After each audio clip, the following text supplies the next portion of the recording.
Pasukan na naman tayo dahil mapapag-usapan natin ngayon ang safety, fire safety sa mga dormitory. Totoo yan, napakahalagang usapin yan, lalo na't next week ay pasukan na ng maraming mga college students, no? Even yung mga high school Oo nga. students. Actually, meron na rin pumasok na, di ba? Parang Actually, this week. yung mga trimestral Yes. no, ng mga universities. Yes, tama ka dyan, JC. Pero ngayong umaga, kasama natin si Senior Superintendent Bobby Baruelo from the Bureau of Fire.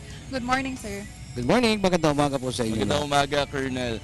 Colonel, siguro umpisahan natin saan ang inspection ho ba ng Bureau of Fire, kumusta ngayon ng mga Okay, safety? sa ngayon po ang ating naman pong Bureau of Fire Protection ay patuloy po ginagawa nilang inspection sa iba't ibang establishmento. Hindi lang po dito sa Metro Manila, kundi sa buong Kapuluan. Kaya lang po ngayong panahon na ng pasukan, medyo binigyan po natin ng attention sa ang pagkakandak ng inspection sa iba't ibang establishment na nagkikater po sa ating mga estudyante o yung mga tinitira nila pagdating ng pasukan.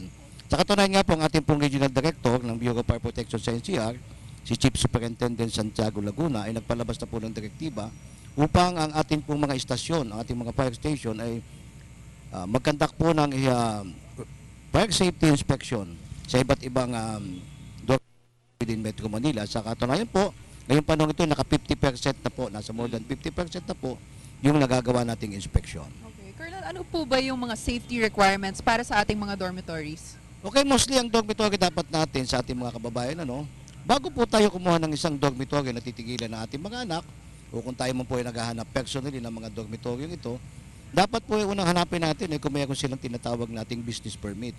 May permit po ba itong establishmento ito upang magpaupa sa ating mga estudyante, dahil kung wala po yung permit, sigurado po na wala rin yung compliance sa iba't ibang requirement ng fire code and even the building code.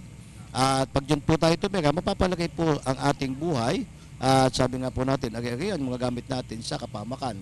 Dahil napakahirap po tumigil sa isang lugar na hindi po tayo tiyak o hindi tiyak ang ating kaligtasan, hindi lang po sa sunog kundi sa iba't ibang kalamidad na maaaring mangyari habang tayo naninirahan doon. Ano nga ba, Colonel, yung mga special na mga requirements para sa ating mga dormitoryo? Nung nagkukwentuhan tayo kanina, sabi nyo para itong mga hotel. Oo, kasi ang pinaka-importante sa ganyan, kahit naman siguro sa ang lugar o kahit ano pa klase ng establishmento, yun pong tinatawag nating exit requirements. Dapat po, sufisyente yung ating dadaanan upang makalabas tayo sa establishmento ito. Ang minimum requirements po ng ating batas ay may dalawa tayong exit sa bawat kwarto. So, ibig sabihin, bago tayo tumira, silipin natin saan ba tayo dadaanin kaysa magkaroon ng emergency. May dalawa bang means of egress itong tinatawag na lugar na titigilan natin. O yun po ang una. I-check din po natin yung occupant load o yung dami ng taong titira doon sa kwarto nating titigilan. Ang ating pong fire code ay may specific provisions sa tinatawag nating occupant load sa iba't ibang type of occupancy. So, kung tingin po ninyo ay napakadami nung kasama mo doon sa kwarto, napakasikip ng espasyo dito, common sense will tell you na overcrowding to kahit na hindi natin tingnan yung libro. So, huwag tayo tumira dyan o huwag tayo tumigil dyan. Maghanap tayo ng lugar na pwede nating tigilan. And then, tingnan din natin, ano ba mga fire protection features dito? Meron ba itong tinatawag nating smoke detector man lang upang maalerta tayo na may mga sunog na nagaganap o may problemang nagaganap? Meron ba tayong mga fire extinguishers doon sa area na mga gamit natin in case na magkasunog? Sabi nga po natin, tingnan natin yung ating kaligtasan sa mga lugar na to. Ito palang smoke detectors, Colonel, required ba ito para sa mga buildings? O kasi lalo sa ganyan, kailangan may mga smoke detectors, smoke and heat detectors para ang naman purpose naman yan para mawarningan yung mga tao natin na halimbawa nandun sa kabilang kwarto o nandun sa pasilyo na malaman nila na may nagaganap na o may mga usok o may sunog na nagaganap sa lugar na tinitigilan nila. So pag wala yan, hindi alam ng iba, tulog na tulog, may sunog na pala nagaganap sa katabi niyang kwarto dahil wala mga ganitong mga bagay. I guess para sa mga estudyante na naghahanap ng dormitory to stay in, safety muna, wag muna iisipin yung magsasave ka ng pera. Siyempre, kailangan smart ka rin, titingnan mo kung merong fire exit. Siyempre, ano ba naman yung nakasave ka ng konting pera na in danger ka naman. Tama. Pero I'm sure, no, Carla, meron din naman mga tipid no, na, Oo na mga nga. safe din. No? So, hindi naman kailangan gumastos ng mahal no, ng isang estudyante Oo, para lang oo masigurado yung seguridad Hindi niya. lang presyo, kailangan na nila tingnan yung mga fire safety. Colonel? Requirements. Kasi kinakailangan yan. Ang problema kasi pag minsan, sa kakulangan nga natin ng budget ng ating mga ilang mga estudyante, hindi nila tinitingnan yung mga ganitong problema. So basta titira na lang. Dapat isiisip din nila na marami naman talagang lugar na yung bang minimum requirements ng fire code o ng building code o ng anumang mga codes na yan para naman sa kanilang kaligtasan nandun. Kasi yung iba, maaaring medyo luma nga yung establishment pero kumpleto naman yung gamit. So, siyempre iba naman yung presyo ng bagong-bagong building. Tama. Di mo, mahal naman pag-uupa. So, kahit na sabihin natin medyo luma, pero kompleto naman yung mga fire safety features and then maayos naman yung housekeeping, okay nang tigilan yun. Hindi natin kailangan tumikat maghanap ng mga bagong establishmento. Tingnan lang natin kung talagang itong mga ito ay pumasa o kaya ay makikita mo naman personally ko, kahit di naman kailangan maging bumbero ka upang malaman mo na safe yung lugar dahil sa mga pasilyo lang na dadaanan mo, pagkita mo, ang liit-liit ng pasilyong dadaanan, tas ang dami-dami ninyo, isipin mo na lang, pa nagkagulo dito, nagkasunog, sabay-sabay kayong bumaba, hindi kami kasya dito. Magkakaroon halimbawa ng maaaring may madapa, may magulo, magkakaroon ng stampede. So yun ang problema natin. Kailangan tingnan mo rin bago ka kumuha ng isang lugar, i-check mo rin. So tingnan mo, yung mga electrical installations ba nito, maayos. Hindi naman kailangan na tanungin mo, kundi maging observant lang tayo. Kitang-kita mo, nakasabit na dyan mga linya ng kuryente. Nakita mo, dinaayos. O kaya, halimbawa, papansin mo yung kisame, panay tulo. Hindi man tulo, hindi man naulan, may mapa siya o kung para siyang may mga bakas na tumutulo na yung establishmento.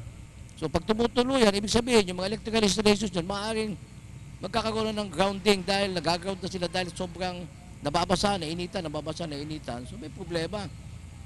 Yun lang ang titingnan natin. Sabi nga natin, magbatyag tayo, tingnan natin. So tingnan natin yung mga dokumento kung mayroon sila. Kaganiwan man yan bago ka, sabi nga, pumunta sa isang upuan, iikot ka ng may-ari niyan. Papakita sa iyo mga facilities nila. O ito ang anito namin, ito ang facilities namin na pwede nyo magamit, ganito, ganyan. Maging observant ka lang. Pag nakita mong okay naman, siguro, yun, pwede ka na umupa doon. Okay, pero Colonel, ngayon na alam na natin yung mga requirements. Pag-usapan naman natin, prevention. Ano ba yung mga usual causes ng fire? So kaganiwan kasi, more on electrical in nature tayo. Yun ang sa statistika ng Bureau of Fire Protection. Kaganiwan, ang sunog natin ay electrical in nature. So, ang pinakamaganda, kasi sa isang building, o kagaya na sinasabi natin, mga dormitories na lang yan, may mga convenience outlet na nandiyan na. So, meron siguro isa. Ang ibig sabihin yan, sa design ng electrical installation, para lang sa dalawang electrical appliances ang pwede natin gamitin. So, yun lang ang gamitin natin. Ang kaganiwan kasi naging problema natin sa mga dormitories na yan, yung mga estudyante, lalagyan ng extension cord yun, lalagyan ng maraming saksakan uli. Nagkakaroon ng tinatawag nating octopus connection. And after some time, siyempre yung linya natin ng kuryente, laging nag-overloading, nahihirapan na. Mag-iinit yan, o maaaring magkakaroon ng short circuit at magkakaroon ng problema. So kailangan yung electrical installation natin, o yung ating paggamit ng electrical equipment, huwag nating abusuhin. Kung kunwari, Colonel, transformer yung sinaksak, no? Ibig sabihin, kinokontrol naman niya yung pagdaloy ng kuryente, if I'm right. May danger pa rin ba, Colonel, ng sunog? Kasi kahit na anong sumobre, basta nagkaroon ng overloading, yun ang kaganiwan, overloading, pag minsan yung nagkakaroon ng electrical short circuit. Ang ano lang naman natin dyan ang pinaka-general rule natin, di ba, pag tayo ay nasa isang establishment o kahit sa ating mga sariling tahanan, i-unplug natin lahat ng electrical appliances na hindi naman kailangang naka-plug pag tayo aalis ng ating mga lugar, may pupuntahan tayo. Kasi hindi natin alam na maaaring doon magmula, malimit na doon nagmumula ang ating mga sunog. Kagaya halimbawa nung ating mga electric airpot, di ba? Hindi natin alam, wala na pala laman. Niiwan natin nakasaksak. So pag naubos yung tubig noon, siyempre natural yan, tuloy-tuloy ang pag-init, magkakaroon ng overheating, and then, ayun na, pagbalik mo, wala ka ng bahay. So, ganun lang, kailangan nating maging observant, gamitin natin yung ating common sense. Dapat din siguro na lagi nating isalang-alang yung ating kaligtasan sa sa sunog na ito. Actually, Colonel Carla, balita ko rin yung isa sa mga madalas na dahilan din ay yung nadadamay lang, no, na mga bahay.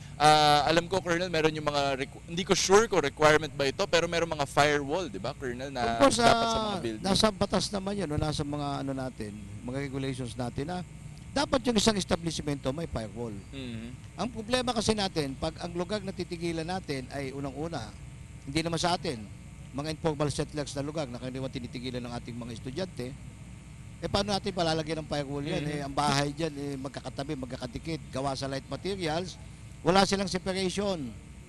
So, malimit dyan, pag nagkasunog sa ganyan lugar, talagang Lahat nagdadamay-damay.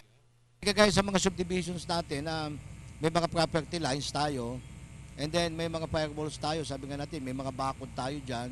Yung bahay natin, pagkatabi yung ating kapitbahay, may firewall siyang kanya.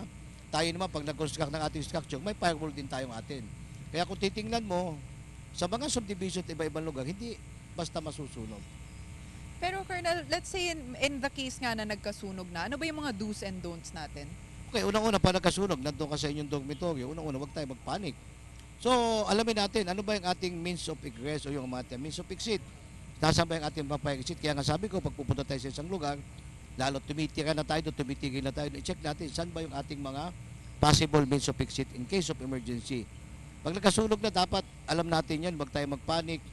So, kung ang sunog ay napakalayo pa sa lugar mo, halimbawa, nasa third floor, ikaw naman nandun sa baba, yung ating mga personal belongings na pinaka-importante na kaya natin dalhin natin paglabas. Ngayon, kung ang sunog naman ay nandyan, huwag na nating isipin kung ano man mga personal belongings na yan. Dapat ang una nating ililigtas yung sarili natin. So dapat alam natin kung anong ating gagawin.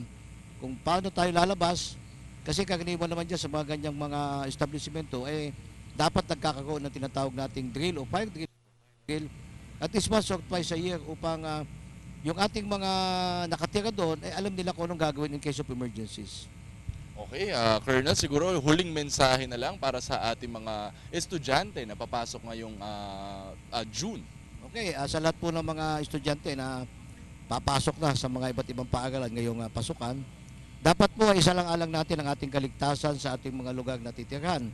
Tingnan po natin kung ating lugar na uupahan o itong mga dormitoryong ito ay may mga fire safety features na magliligtas sa atin, hindi lang sa atin kundi sa ating mga kasamaan in case na magkakaroon ng emergency at kung ano pa mang kalamidad. Lagi po tayo mag-ingat sa mga paminsalang sunog. Okay, maraming salamat po. Once again, that was Senior Superintendent Bobby Baruelo from the Bureau of Fire.